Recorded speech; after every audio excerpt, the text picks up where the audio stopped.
Praise the Lord, brothers and sisters. Let us sign ourselves in the name of the Father, and of the Son, and of the Holy Spirit.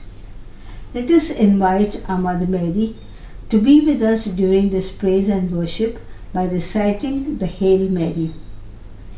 Hail Mary, full of grace, the Lord is with you. Blessed are you among women, and blessed is the fruit of your womb, Jesus. Holy Mary, Mother of God, pray for us sinners, now and at the hour of our death. Amen. We are once again here today to praise and thank the Lord and worship Him. It is the Holy Spirit who will help us to worship Him. St. Paul in his letter to the Romans says, "Fear no more. You did not receive a spirit of slavery to fall back into fear, but you have received a spirit of sonship, and by the Spirit's power we cry out to God, Abba, Father." Yes, this Holy Spirit will help us during this praise and worship. So let us welcome the Holy Spirit into our lives, into our families, and into our home as we sing the hymn.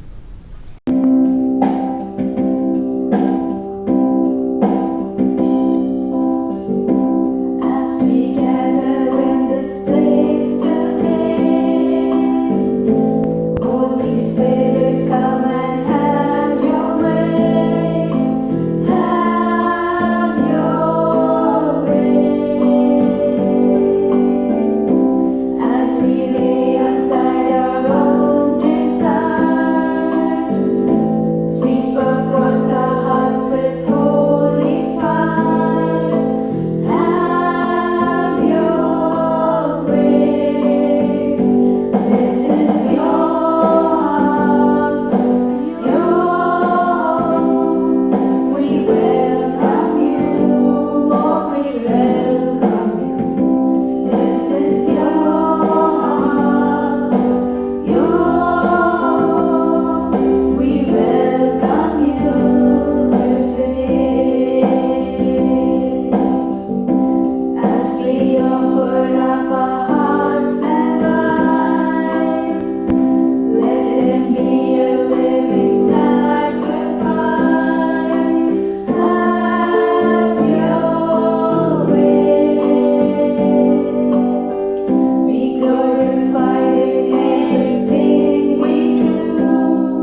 Dear brothers and sisters, there is no God like our God.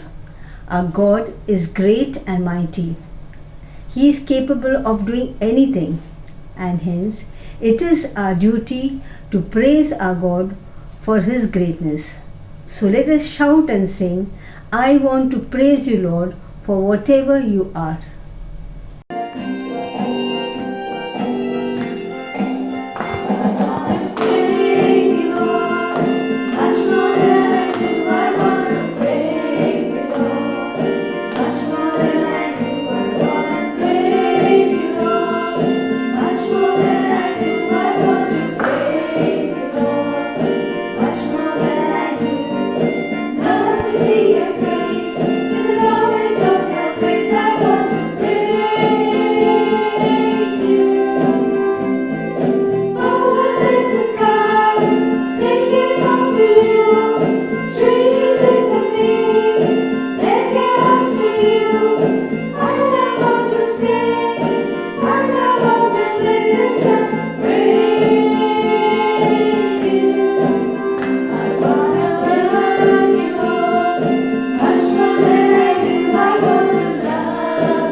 Dear brothers and sisters, let us close our eyes and bring to mind all the blessings that the Lord has showered on us.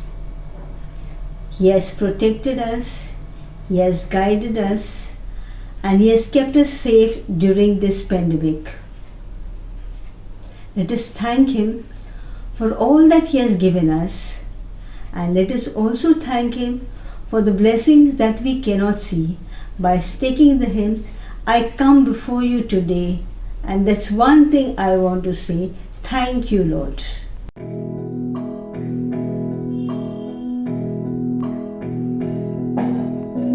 I come before you today, and there's just one thing that I want to say.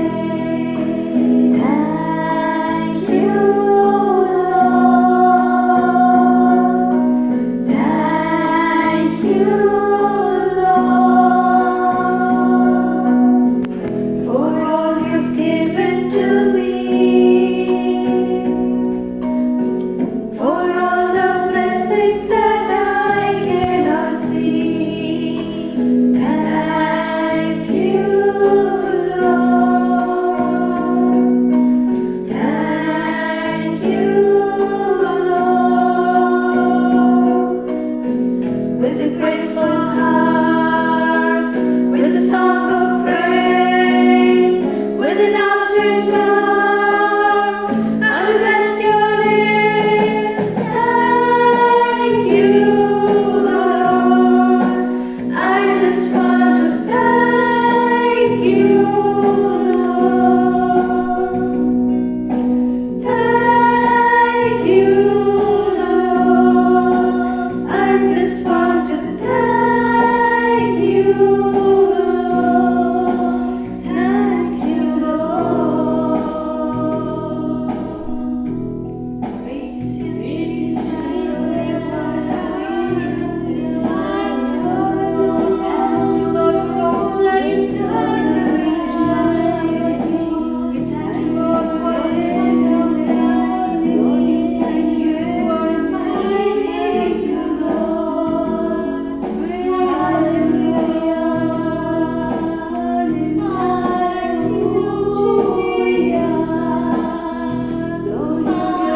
Dear brothers and sisters, we have thanked the Lord for His goodness to us.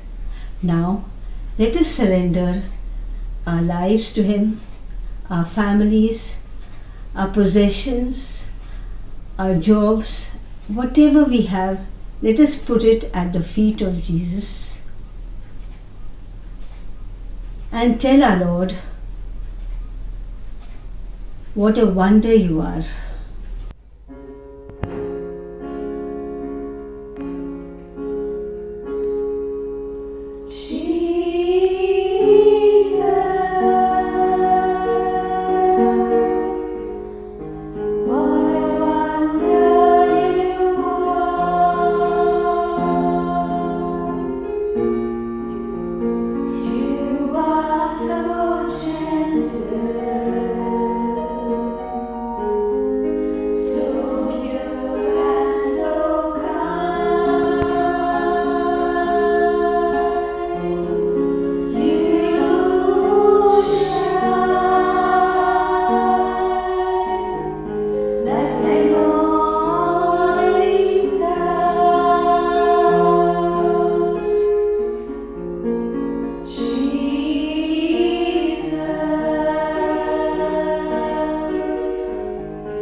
Praise be to Jesus. Today we continue with our second session on mental health. Last time we had a look at why mental health is important, and we also saw the 3 stages of mental health, namely disturbed stage, where we are emotionally disturbed. That's the first stage. The second stage is the learning stage, where we learn how to handle all those things that disturb us. And the third stage we spoke about was the growing stage. Then we also had a look at a passage in the Bible from Matthew chapter 11 verses 28 to 29, where Jesus himself has spoken about these 3 stages in order to maintain our mental health. Many years ago, I had a parent who had brought their son at a retreat, at a monthly JEHR retreat. This son was very thin, skinny, bony. And the parents just brought him to me and saying, our son has been losing considerable weight for the last few months and we do not know the reason. We have done all the tests, nothing is wrong in his body. So as I took that boy aside, I asked him 2 questions. I would like you to listen to these 2 questions carefully. The first question I asked him, tell me what you are eating. Tell me your diet so that I can get an idea whether you are eating well. And when he told me about his diet, it was too good. He should have put on kilos and kilos, but he was losing this weight. So what he was eating, it was all fine. The next thing that I asked him, and this is the question I want you to hear, can you tell me what is eating you? Can you tell me what is eating you? And this is where he started opening up. As soon as he heard that question, he was so quiet, he was silent, and then he opened up, and it was like a Pandora box that opened up, and all the disturbing things that this boy was going through in his life, that the parents were not at all aware. They thought our child is a quiet child, and since he is a quiet child, he is a fantastic child. The same thing may be happening in our life. In order to grow in mental health, we need to ask this very important question to ourselves, namely, what is eating me? What is eating me? There are things that are going on within us. We all have problems. Okay? So if we say, oh, I've got this problem in my life, this situation, this relationship, we are living on earth and we have all these problems. But the problem is they start eating us up from within. In order to grow in mental health, we need to start learning to deal with the things that are eating us. The Apostle Paul also speaks about these 3 stages in his letter to the Philippians, chapter 4, verses 11 and 13. So, if we read Philippians chapter 4, verses 11 to 13, the Apostle Paul talks about that there are 2 different things happening in his life. Sometimes he's having plenty, and sometimes he's having nothing. So that is the first stage. I'm having nothing. It can be an emotionally disturbing stage, a stage where I'm lacking things that are essential to survive. I've started lacking those things. And so the Apostle Paul talks about that he himself went through times where he had nothing. But then the Apostle Paul, when he faced this time, he faced such times in his life, he decides to go into the next stage. And what is the next stage? The learning stage. And so you find he's saying there, but I have learned. Look at the word learn. Once again it comes there. I have learned to be content. He had to learn contentment. What is contentment? I am happy with what I am and I am happy with what I have. Oftentimes we are not happy with who we are, and neither we are happy with what we have. We wish we had more things because we believe in our mind that the more we have, the more happier we will be. So the Apostle Paul has an emotionally disturbing state where he is in lack, and then he decides to move into the learning stage. And what is he learning in that stage? How to be content. He has a topic for learning. And what is the topic for learning? He's not thinking about how I can increase the things that I have more. He says, I just want to learn to be content. And so he's learning. Now this learning has an amazing effect on his life, that he gets into the growing stage. If you read verse 13, that is where he says, I can do all things through Christ who strengthens me. This verse is this promise is one of the most misquoted promises, where people take this and they try to apply it to everything and anything. They say, I can do it through Christ who strengthens me. But if you look at the context, what is that I can do all? What are those all things Paul is talking about, where he says I can do all things? What are those all things? The all things are the situations in our life where sometimes we have plenty and sometimes we have nothing. That is what is Paul talking about. Paul is saying, with Christ who strengthens me. So in the learning stage, what happens? In the learning stage, Jesus is strengthening me. As I'm learning to be content, and Jesus is strengthening me in that learning stage. And as I'm getting strengthened, I find I can handle whatever life throws on me. When I have plenty, I can handle that. When I have nothing, I can handle that. So we see these 3 stages. Even the Apostle Paul speaks about this. We saw Jesus speaking about this, and now we see the Apostle Paul also speaking about these 3 stages. Now let's have a look at these 3 stages, and we will just go in a little detail. Let's take stage number 1. If we have to grow in our mental health, we need to start with stage 1. What is stage 1? Stage 1 is a stage of emotional disturbance. Emotional disturbance. It's a stage where there are things in my life, where there are situations in my life where there can be relationships in my life which are actually eating me up from within. So that is stage 1. Let us look at what all happens in this stage 1. In this stage 1, namely, we face 2 things.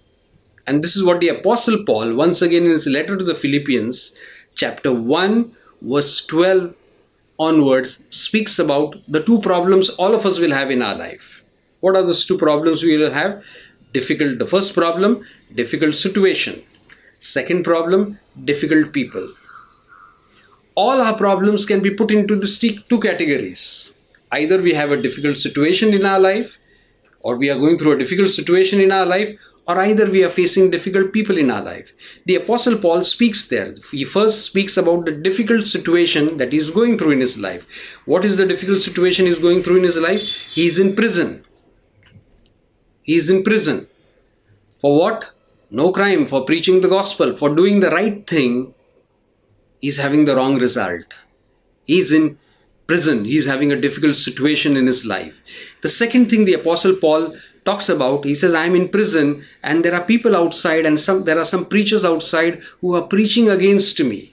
In the following verses he talks about, and they are preaching against me, and he uses the word so that they can increase my trouble. I do not know whether we have had people in our life who only have one charism, and the charism is this: they want to increase our trouble. That's what all they want to do.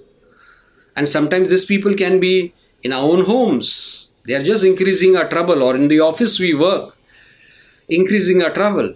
Now, when these situations like this happens, when we have problems like these 2 problems at one time we have, okay, difficult situations, and with difficult situations, we have difficult people. Instead of supporting us, they are actually going against us. They are trying to increase our trouble.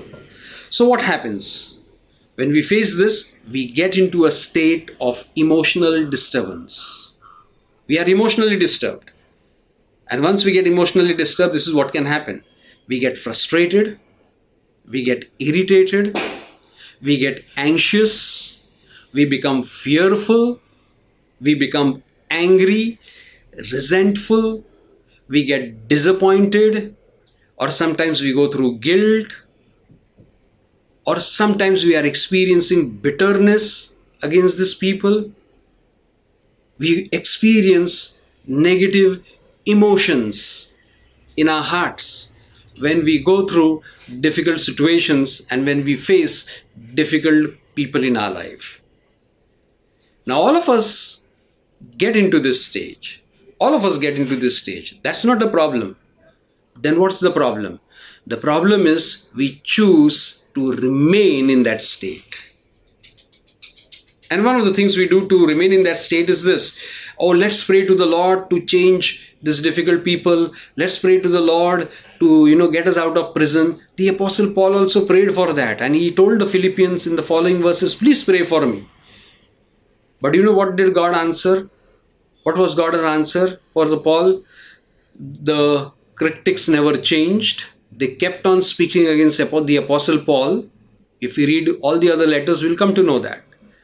And second, he never got out of prison. In fact, his prison life ended by him getting beheaded. He was killed. So his problems never got solved. But it really got, the problems still were solved. How? The apostle, now please listen to me. The Apostle Paul changed. God changed him. He never changed his problems, but God changed him. God answered his prayers. How? I'm not going to change your prison, and I'm not going to change those critics. I'm going to change you, Paul. And if you read those verses in Philippians chapter 1 verse 12 onwards, the Apostle Paul had changed, and he says, I rejoice. I rejoice. He's talking about why he's rejoicing. Because he realized that through his prison, all the guards are coming to know Jesus. Because of his critics, they are preaching against Paul, but they are also preaching the gospel. And so the Apostle Paul is saying the gospel is getting preached. And then he's talking about crisis from verse 16 onwards, that I'm going through crisis. I don't know whether I'll be alive or I'll be dead. And he says, through my crisis, Christ is magnified. What is the magnified? We all know the magnifying glass. What does the magnifying glass do? Things that are far, it brings close. And a microscopic glass, which is also a magnifying glass. What does a microscope do? Things that are small, it makes us big. If we face our crisis properly, Jesus Christ, who is far for many people, he will come close. Because the way we are responding in our crisis, it's like magnifying glass. People for whom Jesus is very small and all the material things of the world are big. We become like microscope. When we face the crisis well, we become like microscope. Christ is magnified. The Apostle Paul decided to learn. So now we get into the second stage. Learning stage. What do I need to learn in the learning stage? In the learning stage, one of the things I basically need to learn is how to handle those things, how to deal with those things that are eating me up. Sadly, we don't want to learn. What we want today? Go and pray to the Lord. That Lord, please change this person. Please change this situation. But we fail to learn. We don't say, Lord, teach me, will you teach me? We must pray this, that God will change the situation. We must pray that God will change the person. But what if for years together we are praying and the situation is not changing and the person is not changing? Then what? We have to learn how to deal with the situation. Learning. So in learning, what do we learn? In the learning stage, what do we learn? In the learning stage, we learn to deal, we learn to handle all those things that are actually eating us up. That's what we learn. Now, if you want to learn, then there are certain tools we must have for learning. The learning won't just happen that, I sit there to meditate and it comes in my mind. No.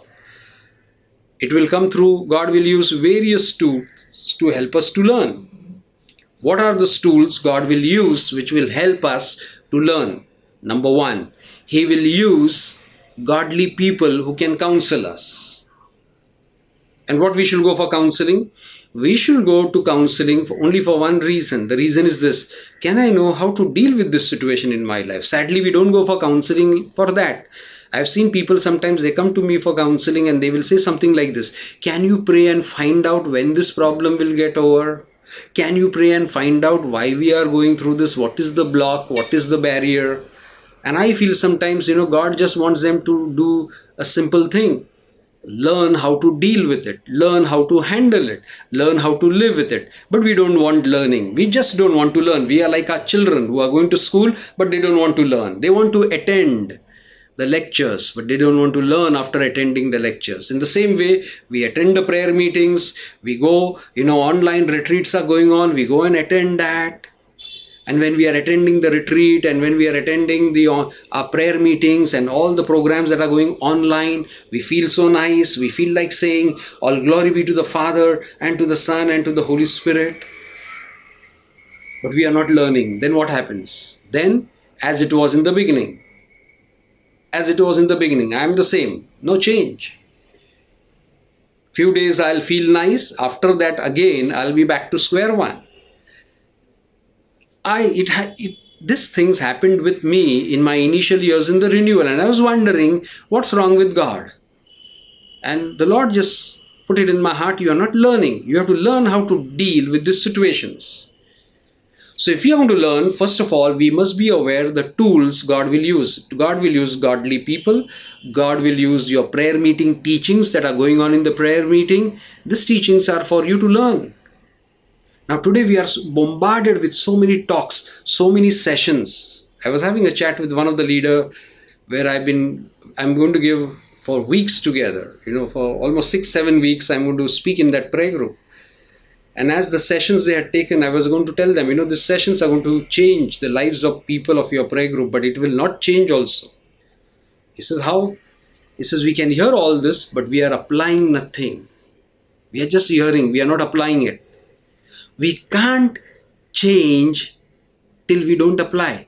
Learning is listening and applying. Learning is not only listening, learning is listening and applying that, practicing that.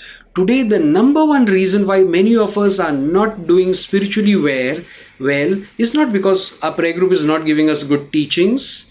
It's not because there are no teachings. Today we have the net. Today the online retreats are going on. So many programs are going on.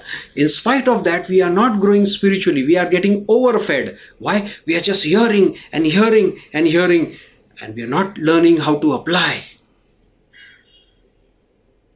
If we have to grow, if we have to learn, learning means listen to the godly person. When you are reading the book, listen to what God is speaking to you about your situation, how to handle the situation. In learning, what are we learning? How to handle the situation. Listen and apply. Listen and practice. That is what learning is all about. Now the Apostle Paul says, I have learned to be content. That is one of the things all of us should learn, to be content. All of us sometimes say, sometimes we say, things are going so bad in my life. I tell you, if you are in the counseling ministry, I thank God that He has put me into the counseling ministry. I've stopped complaining. I come across people who are going through so much in their lives. I feel my life is much better. What I'm going through is nothing with what people in the world are going through. Sometimes you are just shocked. You just don't know what to tell them. I have learned to be content. And that has helped me to grow. Not become a complainer, but be thankful to God. The second thing we need to learn is how to handle problems in life. And I'd like to end up this session with this. How to handle problems in life. So I want to tell you, when you have a problem, practice PRI. Practice PRI. What is PRI? P stands for prayer. So when you have a problem, first pray. We find these principles in the Old Testament book of Nehemiah, where Nehemiah had a problem. What was the problem? The walls were broken. And so when Nehemiah saw that the walls were broken, he decided to pray. That was the first thing he did. He prayed, and he prayed for months. The second thing, what is R? The word R stands for resources. So what do I mean by that? As we are praying, figure out what resources I need to deal with this situation. What resources I need to have so that I can deal with these situations. And sometimes I may need some financial help, or sometimes I may need some counseling advice. I don't know how to handle my kids. I'm getting overworked. I'm getting all tense. I just don't know how to do parenting with the children, that kind of children I have. So the resource may be a book, the resource may be a person, or the resource. So I must have a clarity on what resources. So you can write it down. I need this. This is what I need to solve this problem. So P is pray. And while praying, reflect and meditate what resources I need. What are the things I need to solve this problem? Third, the word I. The word I stands for the word initiative. It simply means what steps, what are the first 2 or 3 steps I need to take to solve this problem. Sometimes to solve our problem, it will take a series of steps. How many steps? God knows, we don't know. But we have to take a series of steps.